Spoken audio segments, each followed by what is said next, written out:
All right, everybody, welcome back for another deep dive with us. Today we are talking all about the risks of hiring uninsured contractors for any construction project. You know, it's so important, and honestly, it's something most folks don't even think about. Yeah, they really don't. They don't. So this should be interesting.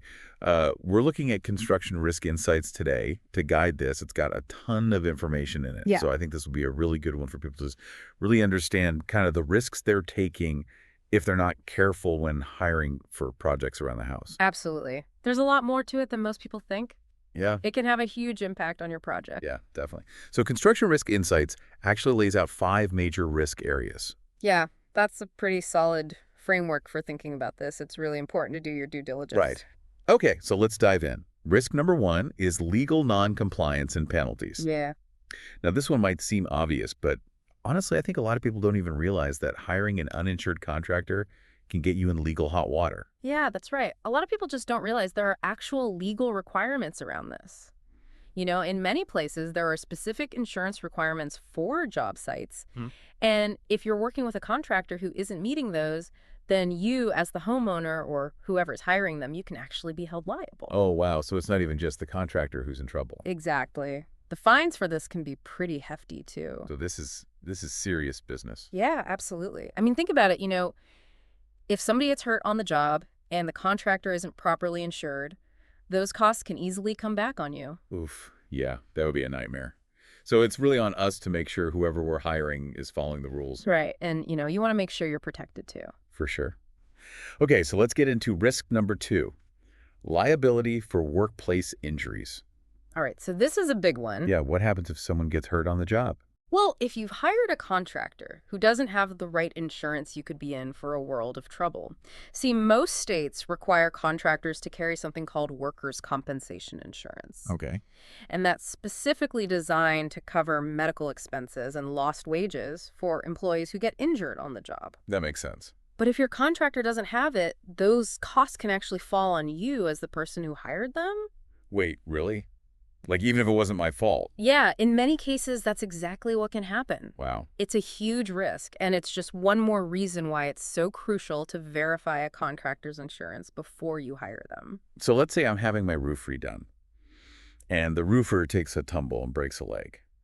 Am I really on the hook for their medical bills and everything? It's definitely a possibility, and it could end up costing you a lot of money. This is scary stuff.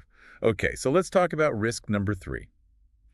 Financial responsibility for property damage. Now, this one hits close to home because, I mean, we've all seen those home renovation horror stories. Right. What if the contractor messes up and damages your property? You're in trouble if they're not insured. Yeah. That's right. You're looking at potentially huge expenses that you'll have to cover yourself. Okay, so walk me through this. What kind of damage are we talking about here?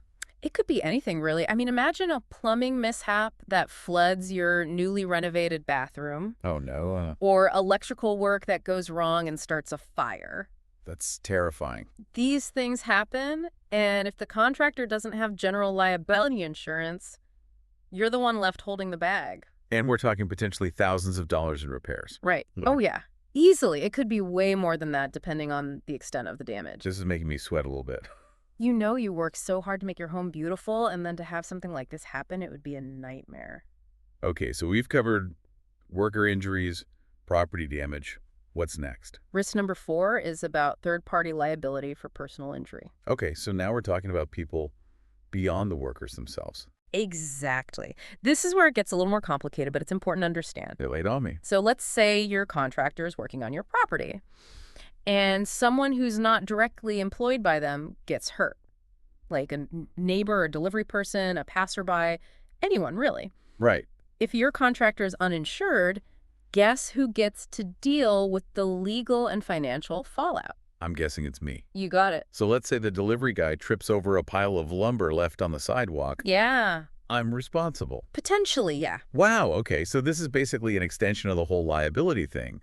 But it's not just about my property. It's about anyone who might get hurt because of the work being done. Precisely. Man, it's a lot to think about. It is, but, you know, it's better to be informed than caught off guard. Absolutely. Right. Okay, last but not least, risk number 5. Yeah. Compromised safety standards. So we've talked about the legal and financial risks. Yeah. But this one seems like it's about more than just money.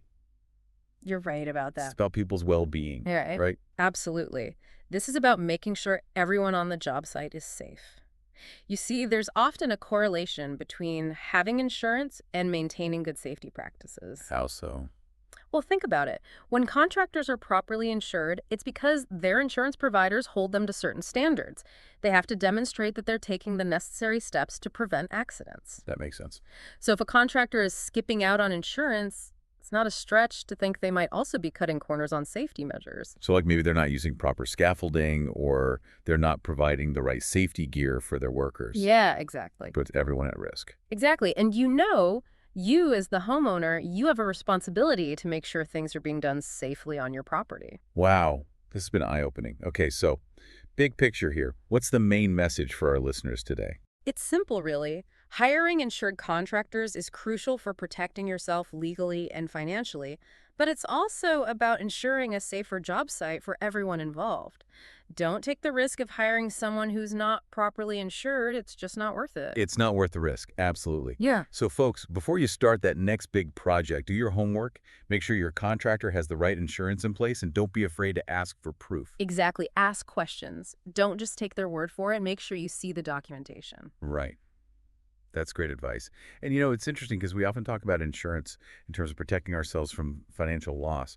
But what we really uncovered today is that it's also a major safety issue. It really is. Think about it this way. When you require your contractor to have insurance, you're not just protecting yourself, you're contributing to a culture of safety in the construction industry as a whole. That's a powerful thought. I love that. So for all of you out there getting ready to embark on your own construction adventures, remember, knowledge is power. Be informed, ask the right questions, and stay safe out there. Yeah, and think about what questions you should be asking. What are the things you can do to make sure that you're protected and that everyone working on your project is safe? Absolutely. Great food for thought. Mm. All right, everyone, that's it for today's deep dive. Thanks for joining us, and we'll catch you next time.